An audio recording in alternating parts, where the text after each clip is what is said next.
दोस्तों, कैसे पता लगाएं आपके वीर्य में बाप बनने जितनी ताकत है, या आपका वीर्य सही है, आपका वीर्य में कोई कमी नहीं है या कोई कमी है? कैसे पता लगाएं? ये क्या महिला हो कोई पुरुष हो, रिपोर्ट पढ़ना आसानी से सीख सकते हैं मात्र 2 सेकंड के अंदर।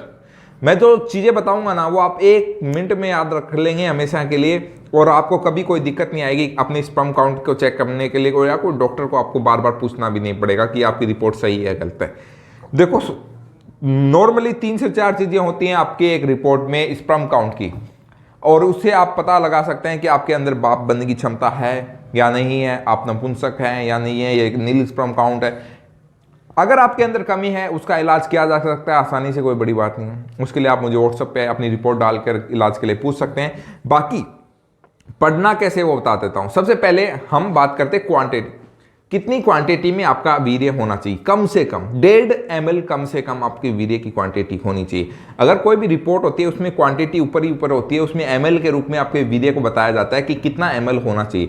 तो 1.5 ml हाईएस्ट कम से कम होना ही चाहिए, इससे ज़्यादा हो बहुत अच्छी बात है, लेकिन 1.5 ml भी सफिशिएंट है। अब आगे चलते हैं कि इसमें और क्या होना चाहिए। एक्टिव, नॉर्मल एक्टिव के बारे में बाद में बात करेंगे, लेकिन टोटल मिलियन कितने होना चाहिए।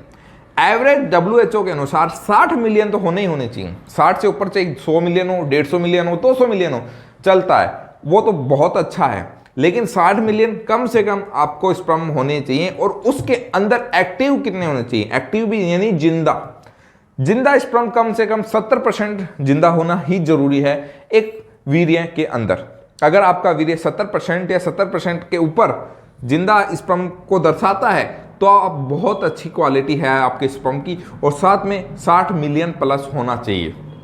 अगर इसमें 60 मिलियन से कम है, एक्टिव स्पर्म भी 60-70 से कम है, तो समझ जाइए आपके स्पर्म में डिफॉल्ट है। और हाँ, अगर ml में भी कमी है, 1.5 से ml से कम है, तो भी दिक्कत आ सकती है।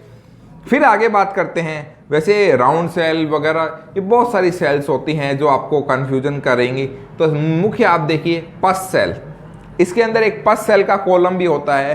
अगर आपके अंदर 2 से ज़्यादा पस सेल दिखाई जाती है, किसी के 10 आ जाती है, 15-20, तो वो इन्फेक्शन को दर्शाता है।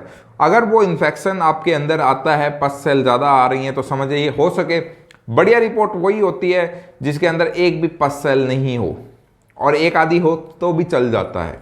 लेकिन इससे ज़्यादा होता है तो समझ जाइए आपके अंदर इन्फेक्शन है, स्पर्म क्वालिटी सही नहीं है, और आपको पिता बनने में दिक्कत आ रही होगी। ये बिल्कुल सही बात है। अगर सब कुछ नील आ रहा है, बहुत सारे पेशेंट हैं जिनका नील आता है, 0 आ रहा है, तो समझ जाइए पूरी कहानी ही खत्म है। वहाँ आपका स्पर्म काउंट का इलाज ना करता भी 10-9 महीने चल सकता है। और दूसरी बात, आप अंग्रेजी दवाइयों की तरफ जाएंगे तो मुझे नहीं लगता, माई थॉट, कि वहाँ इलाज है। आयुर्वेद में ही आपका इसमें सक्षम हो पाएंगे।